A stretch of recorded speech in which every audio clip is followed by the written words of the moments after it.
ಏನು ಸಂಸ್ಕೃತಿ ಅಂದ್ರೆ ನಿಸರ್ಗದಲ್ಲಿ ಹೆಣ್ಣು ಮಗಳು ಮುಟ್ಟಾಗಿ ಕುಳಿತಾಗ ಅವಳನ್ನು ದೂರ ಕುಳಿತಿರ್ತಕ್ಕಂತಹ ಈ ಸನಾತನ ಸಂಸ್ಕೃತಿಗೆ ಒಲೆಗಂಡಲ್ಲದೆ ಪಿಂಡದ ನೆಲಕ್ಕೆ ಆಶ್ರಯವಿಲ್ಲ ಅನ್ನತಕ್ಕಂಥ ಬಸವ ಸಂಸ್ಕೃತಿ ಅದು. ಒಂದು ಸಲ ಶರಣಾರ್ಥಿ ಹೇಳಿದ್ರೆ 2 ಸಲ ಶರಣಾರ್ಥಿ. ಯಾರಿಗೆ ಸಂಸ್ಕೃತಿ ಇತ್ತು ಸ್ವಾಮಿ? ಹೇಳೋದಿಲ್ಲ. ನಮ್ಮದು ಸನಾತನ ಸಂಸ್ಕೃತಿ ಅಲ್ಲ, ನಮ್ಮದು ಪುರಾತನ ಸಂಸ್ಕೃತಿ ಅನ್ನತಕ್ಕಂಥದನ್ನು ಅರ್ಥ ಮಾಡಿಕೊಳ್ಳಬೇಕು. ಬಸವಣ್ಣ ಬರುವ ಪೂರ್ವದಲ್ಲಿ ಸಂಸ್ಕೃತಿ ಹೇಗಿತ್ತು ಅಂದ್ರೆ, ಯಾರಾದರೂ ದೊಡ್ಡ ದೊಡ್ಡ ಶ್ರೀಮಂತರು, ದೇಸಾಯಿಗಳು, ದೇಶಗತ್ತಿಗಳು, ಉತ್ತಮ ಕುಲದಲ್ಲಿ ಹುಟ್ಟಿರ್ತಕ್ಕಂಥವರು ಯಾರಾದರೂ ನಡೆದು ಹೋಗ್ತಿರುವಾಗ ಯಾರಾದರೂ ಕೆಳವರ್ಗದ ಜನಾಂಗದವರು ನಮಸ್ಕಾರ ರೀ ದಣಿ, ನಮಸ್ಕಾರ ರೀ ದೇಸಾಯಿ ಅಂತ ಹೇಳಿದ್ರ,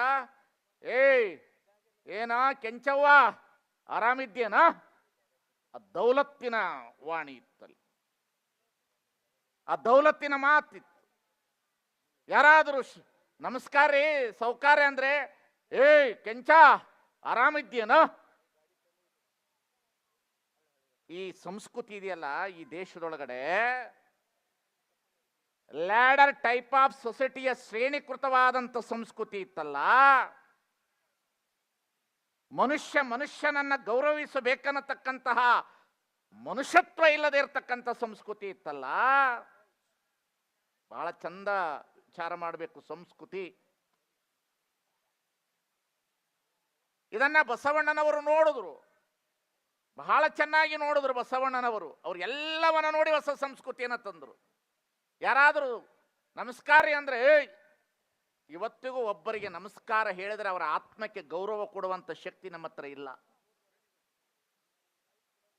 ಆ ಮಾನವ ಘನತೆಯ ಅಸ್ಮಿತೆಗೆ ಗೌರವ ಕೊಡುವಂತ ಸಂಸ್ಕೃತಿಯೇ ನಮ್ಮ ಹತ್ರ ಇಲ್ಲ. ನಮ್ಮಲ್ಲಿ ಜಾತಿ ಅಭಿಮಾನದ ಸಂಸ್ಕೃತಿ, ವರ್ಣಾಶ್ರಮದ ಮೇಲು ಸಂಸ್ಕೃತಿ, ಮನುಷ್ಯ ಕುಲವನ್ನೇ ಗೌರವಿಸಬಾರದನ್ನತಕ್ಕಂಥ ಸಂಸ್ಕೃತಿ ಇದ್ದಾಗ ಬಸವಣ್ಣನವರು ಈ ನಮಸ್ಕಾರ ಅನ್ನತಕ್ಕಂಥ ಸಂಸ್ಕೃತಿಗೆ ಒಂದು ಹೊಸ ಸಂಸ್ಕೃತಿ ತರಬೇಕಲ್ಲ ಅಂತೇಳಿ ಹರಳೆಯನ ಮನೆಗೆ ಪ್ರಸಾದ ಸ್ವೀಕರಿಸಿಕೊಂಡು ಬರುವಾಗ ಹರಳೆಯನವರು ಶರಣಾರ್ಥಿ ಬಸವಣ್ಣ ಅಂದಾಗ ಬಸವಣ್ಣನವರು ಶರಣಾರ್ಥಿ ಶಿವಶರಣ ಹರಳಯ್ಯ ಅನ್ನತಕ್ಕಂಥ ಸಂಸ್ಕೃತಿಯನ್ನು ತಂದರು ಅನ್ನತಕ್ಕಂಥ ಬಹಳ ಅತಿ ಅದ್ಭುತವಾದಂಥ ಸಂಸ್ಕೃತಿ ಇದು. ಶರಣಾರ್ಥಿ ಶಿವಶರಣಯ್ಯ ಎಂತ ಸಂಸ್ಕೃತಿ ರೀ. ಒಂದು ಸಲ ಶರಣಾರ್ಥಿ ಹೇಳಿದ್ರೆ 2 ಸಲ ಶರಣಾರ್ಥಿ. ಅದಕ್ಕಾಗಿ ಯಾರಿಗೆ ಸಂಸ್ಕೃತಿ ಇತ್ತು ಸ್ವಾಮಿ? ಹೇಳೋದಿಲ್ಲ.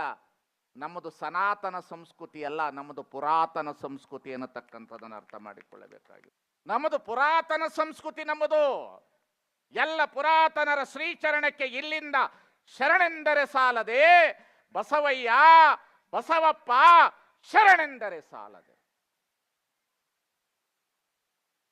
ಬಹಳ ಜನರಿಗೆ ಪ್ರಶ್ನೆ ಇದೆ, ಏನು ಸಂಸ್ಕೃತಿ ಅಂದ್ರೆ?